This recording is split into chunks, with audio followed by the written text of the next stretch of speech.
சங்கீதத்தை உங்களுக்கு முன்னேற உண்டா? ஓரளவுக்கு இருக்கு. எந்த அளவுக்கு? இது கொஞ்சம் அறுத்து காட்டுங்க.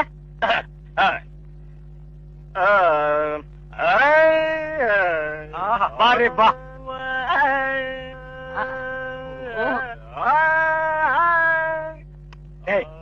இவர் வாயை திறக்கிறத பார்த்தா கெட்டலுக்கு வருவார் போடுது.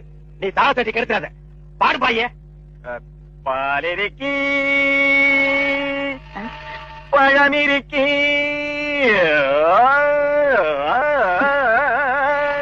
பசி இருக்காது.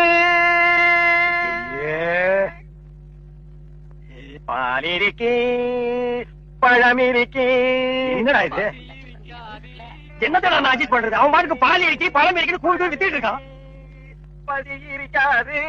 ஓ பாயே, இந்த இறுக்கி வலிக்கெல்லாம் நம்ம அப்புறம் வச்சுக்குவோம். இப்ப நான் உங்களுக்கு சங்கீதம் கத்து கொடுக்கணுமா? கத்து கொடுங்க. Download ShareChat.